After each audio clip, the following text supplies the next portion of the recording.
Hey everyone, hopefully you're having a good day. My name's Andy. My channel's Finding Value. Don't forget to hit the like button, click the thumb up, help me out. We're going to do a Twitter information for commodities. We're going to cover a lot of stuff today. Wide array, commodity related stuff. If you want to follow me on Twitter, it is at finding_finance. That's how you can follow me. Let's dive in here and you can see that. There it is right there if you'd like to follow. So let's get into it. It says, new report, real asset investing. Buy commodities now, worry about the recession later. Goldman Sachs, August 29th, 2022. That's their opinion. You know, you guys can take whatever thing. I'm just reading this off. It's not supposed to be used as advice or anything like that. But their opinion is, new report, real assets investing. Buy commodities now, worry about the recession later. I've been holding commodities since 2020. The question is, why have I been holding them since 2020? It's because I saw the inflation, the money printing, and the expansionary phase of real estate, which all aligns with higher rates of inflation, higher interest rates, and the rotation of money into commodities. That is still very much true today as it was in 2020, and all of those conditions still exist. So I don't do anything except accumulate precious metals, commodities, and those types of investments, real assets. Coming on down here, it says the new FANG. That's FANG 2020 to 2030. Fuels, aerospace defense, agriculture, nuclear energy, gold, silver, hard assets. Sell-side research is falling in love with hard assets with new FANG equities up to 200 to 300% over the last few years.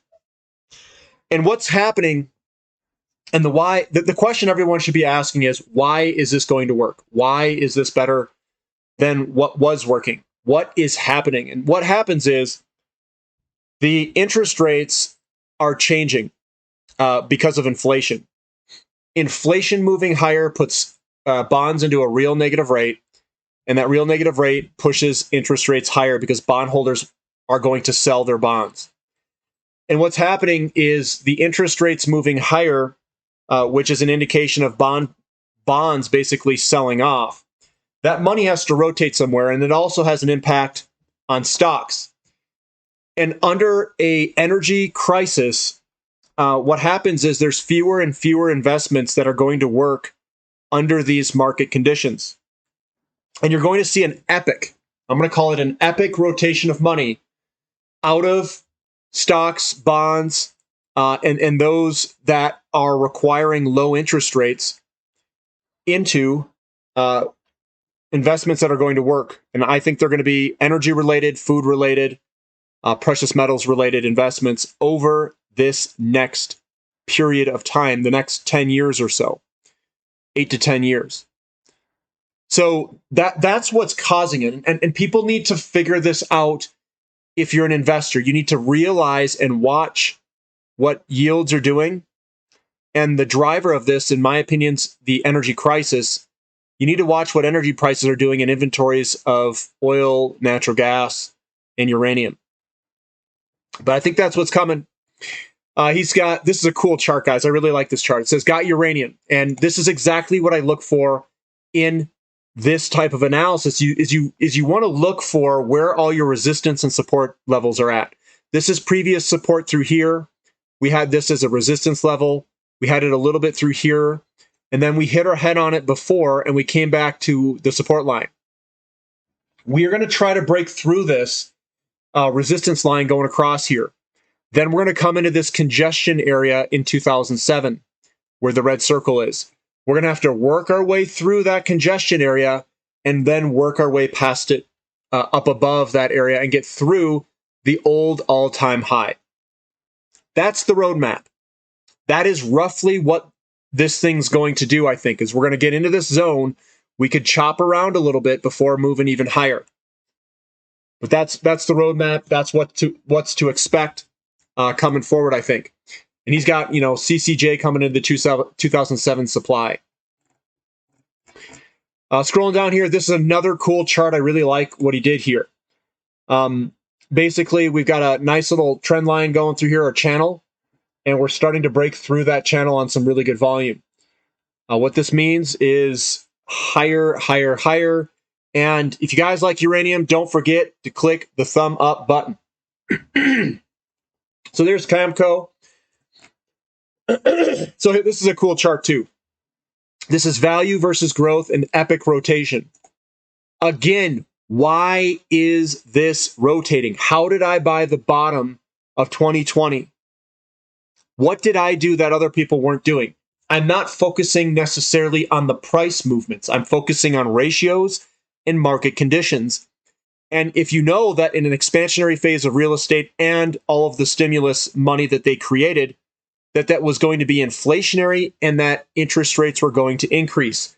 This here is further evidence of that exact market condition that I am describing.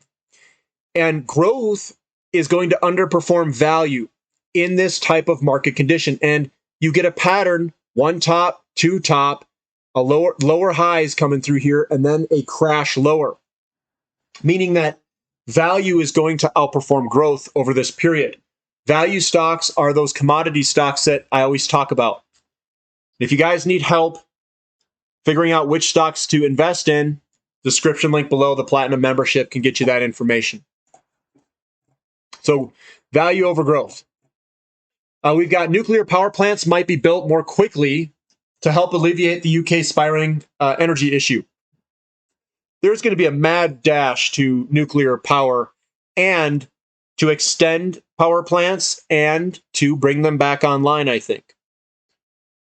And what does that mean? It all means more uranium demand that we probably don't have just sitting around in inventory anymore. We could see a big squeeze in uranium itself, and I think that is starting. We're seeing evidence across all of the uranium sector. We're seeing that also transpire when you compare ETFs to other ETFs, that URNM is about to outperform absolutely everything. The shift is coming. The question you have to ask yourself is, am I on this boat to benefit from this shift?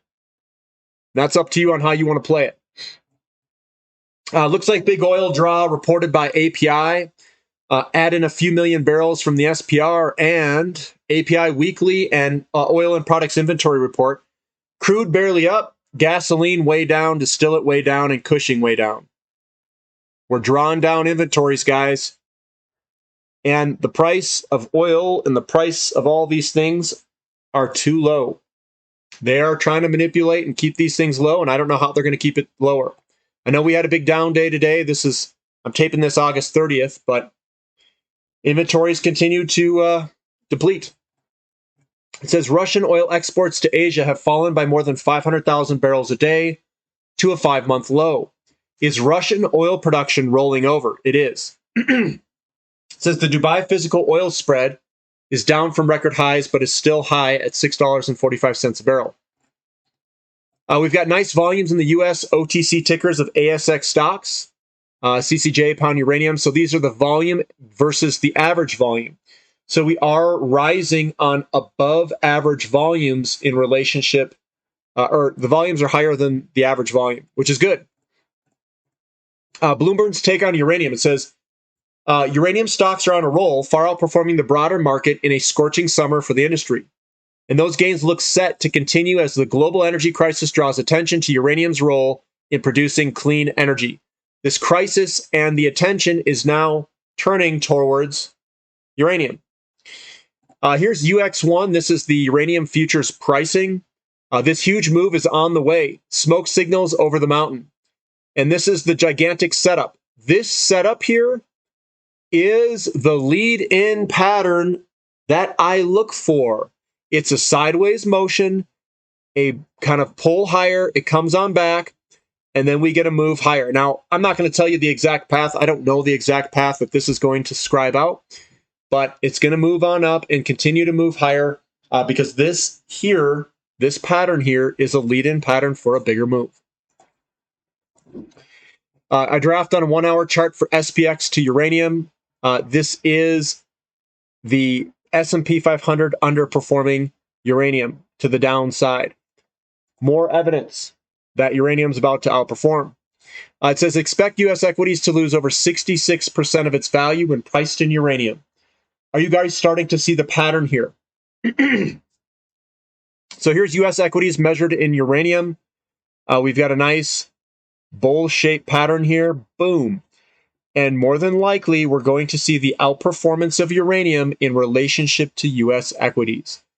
We do a lot of ratio charts, and the reason we're doing that is because we're trying to invest in the best assets that the world has to offer. And ratios tell us what that relative value is in relationship to history. This is just ridiculous as this thing rolls over, and you're going to see a continued outperformance, I think, of uranium heading forward, and it could be a vast outperformance. And remember, this is uranium itself. It's not the mining companies, which could do some pretty crazy things. Another one, NASDAQ versus the uranium futures price. If you look at it from this perspective, it's broken out to the downside of its uptrend channel. And we could see further downside with stocks. So further outperformance of uranium in relationship to the NASDAQ. They are breaking apart. That coupling effect. Don't say it, don't say it. Uranium, the new oil. It says uranium Saudi Arabia plans for nuclear in a $9 billion 10 nuclear power plant deal with South Korea by 2030. Big oil is going nuclear, a game changer. Kingdom ready to embrace atomic power. That's because that's what I think the future is probably holding in front of us. An update from Finland, electricity suppliers are increasing their prices 10 to 12-fold. For now, small businesses are already collapsing and households and larger corporations are likely to follow in the coming months. Are you absolutely sure that we are winning? The thing to take away here is energy prices are increasing. The money is going to flow from an investment standpoint and from a consumer standpoint into energy in ever greater quantities until this problem is solved. I'm going to say that one last time. Investor money and consumer money is going to rotate into energy because it has to, because there's a problem in energy. And that's where I think the money will be made. Here's CCJ to the Dow Jones Industrial Average. Says the craziest thing is that we are still so early. Long way to go, and a relentless parabolic move is ahead of us. Look at what happened in the 2000s from these levels. Multiple consecutive green monthly candles. And we're coming on up in relationship to the Dow Jones Industrial Average. That looks absolutely insanely good. So we could see a vast outperformance of uranium against other stocks.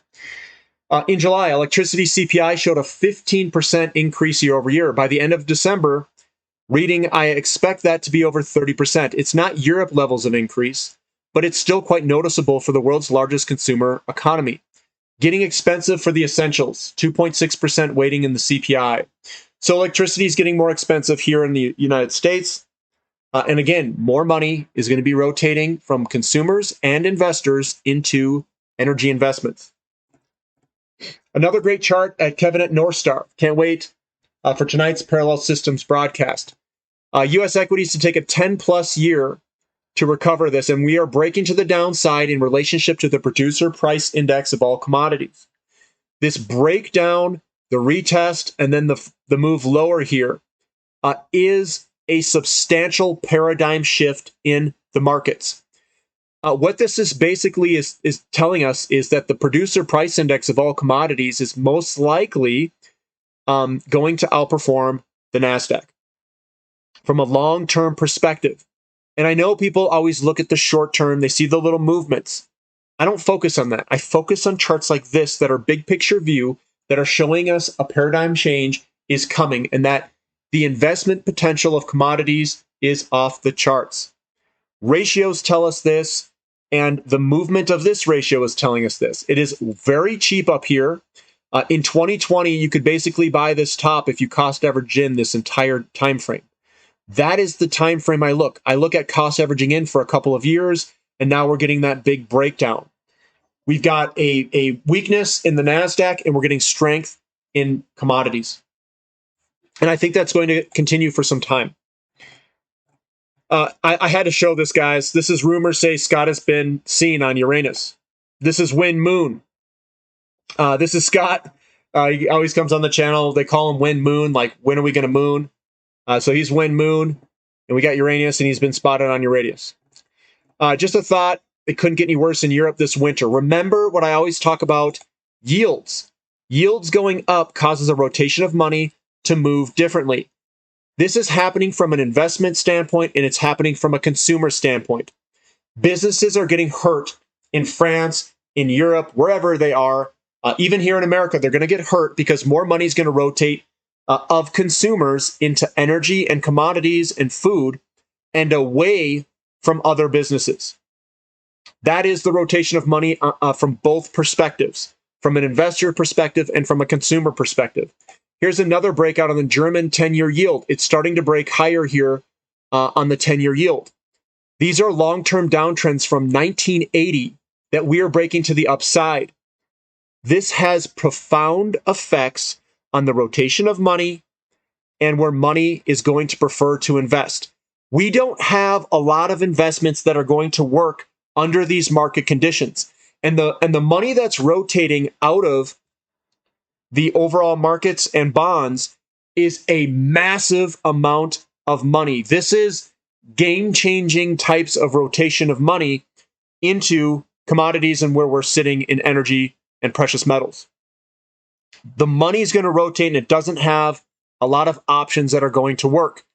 So therefore, this, in my opinion, is one of the greatest opportunities to make gains, life-changing gains, in these investments.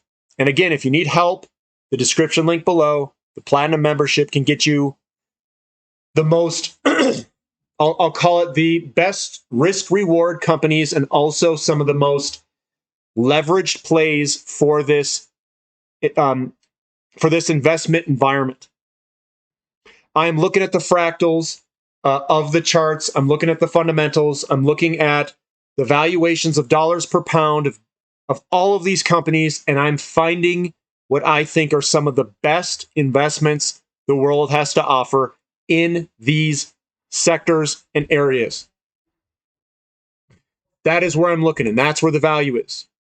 It's not just finding where the value is, it's also finding the best vehicles to capitalize on that value that you find in those sectors. WTI oil down 6.3% to $90 on reduced Iraq oil supply disruption risk and rumors of a potential Iran JCPOA agreement. I'm adding on this dip, no recommendation. Agreed. And we haven't really pulled back very much. It's right on support. So I still think that we are going to go higher this winter. What the fall holds, I don't know. They're going to pull out every trick in the book to try to push this lower for before the votes in November. So this is always the same fib volatility when the tourists show up. We had a nice, so people always ask, what is this bottoming pattern? What does it look like? This is a shoulder, head, shoulder bottoming pattern that was created. Some people put reverse or inverted head and shoulders like somewhere over here. Those aren't legit reverse head and shoulders. Those are bottoming patterns that we look for. This is the bottoming pattern. This is moving higher. And this guy thinks it's an ABCD pattern where we're going to go back up to roughly the same height. I don't know if we're going to go that height or higher. We'll find out, but this sure looks like it wants to go higher in an uptrend fashion. I talk about uranium and all of the different ratios and why I think uranium's going to probably outperform absolutely everything else. I say probably because nothing's for sure in life. Nothing's 100% for sure, but these charts definitely show us the outperformance that URNM could have against other ETFs and uranium in general. Elon Musk has joined our camp. He's a big bull in uranium. It says, Elon Musk says, world needs more oil and gas as a bridge to renewables. He's also a big bull in uranium. He is joining our camp. Says, Kuwait urges its citizens in Iraq to leave the country. State news agency. It feels like the market and MSM are sleeping on this. I'm going even longer on oil value priced equities, WTI only 4% up on this news. And then, of course, opposite news comes out the day later. But that's what I've got for today, guys. If you guys like the content, give me a thumbs up. Subscribe to the channel. Subscribe to the description link below. The Platinum membership's the membership that I would choose. But that's what I've got for today. Hopefully, you guys are using this information to make better cases to either stay long or do whatever you need it.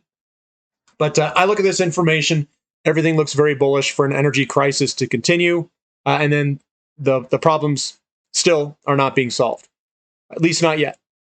We still have inventory drawdowns, a lot more attention's being drawn towards uranium and these other sectors. And I think that this commodity bull market's going to have legs here and continue to move higher. All right, guys, that's what I've got for today. We'll catch you next time. This is Finding Value.